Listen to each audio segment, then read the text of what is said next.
Hello. In this video, I want to go over a couple of important things when it comes to turning in your essays and finding your feedback. So I know you've all have already turned in the first drafts.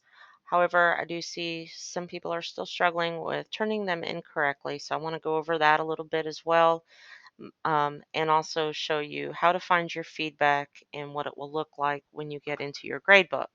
So I'm signed into this example Blackboard page, and I'm going to go into my gradebook, and I'm signed in as a student, so this will show you exactly what you will see when you're doing the same thing.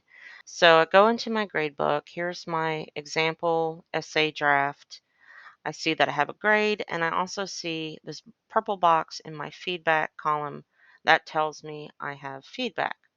So I can go ahead and click on this, and it's going to pull up this box to the side, which you should be familiar with.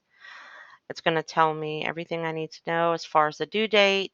There is a rubric. I'm going to go over that in a little bit. How many attempts I have submitted and how many I have left. That safe assign is enabled. We'll talk about that in a minute as well. And the grade that I already have. Now, I'm going to go into continue attempt number 2 for a moment. So when you get to this page, when you are submitting an essay and you click on the box, you'll get this toolbar.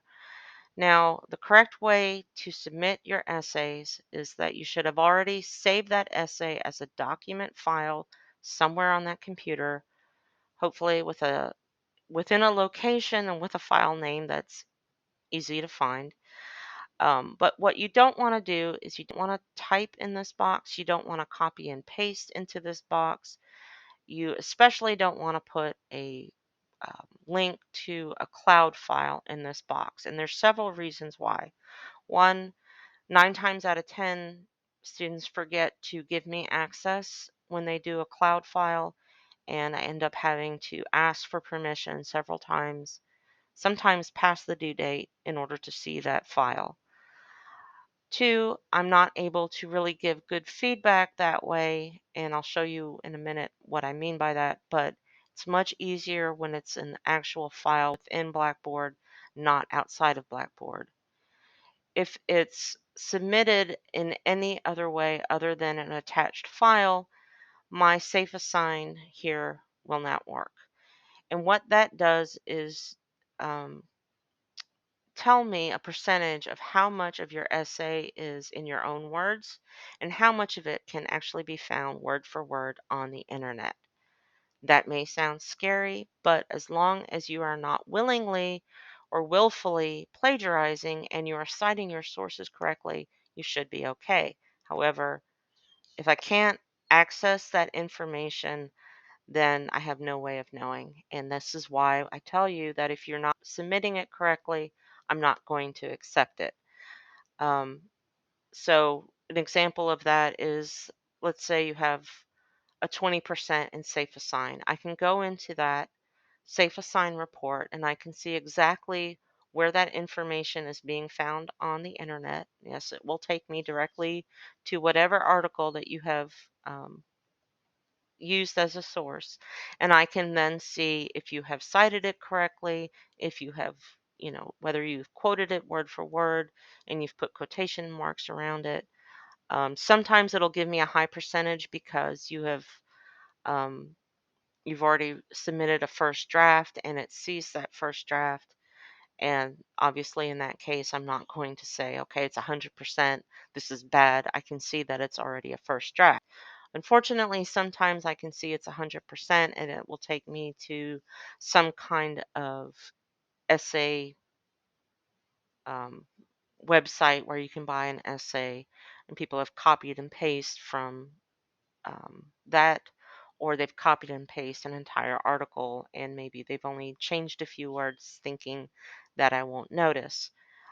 This is why it becomes important that you do your essay correctly and that you upload it correctly. So I'm not having to penalize you for plagiarizing or for not submitting it correctly so I can make sure that you haven't plagiarized.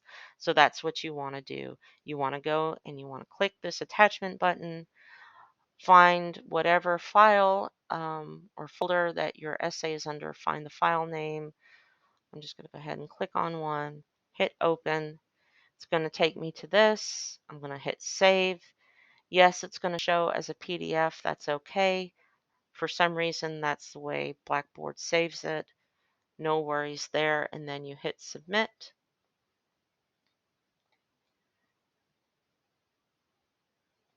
Submit again, and then you're going to get this telling you that it was successful.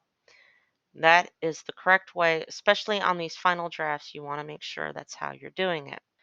All right, so let's go into the one that you've already submitted. Click on the grade. It's going to show me both my attempts. Obviously, I want to go into the feedback of the one that has been graded. So I click attempt number 1, and this is what's going to pull up. You're going to see feedback for the student. And there's going to be a note here from me. This one's very brief. Again, this is just an example. But I do make a note that I have noted on the actual draft some comments. So then you want to scroll down. And my screen is very small, so I have to scroll over so I can see the comments here.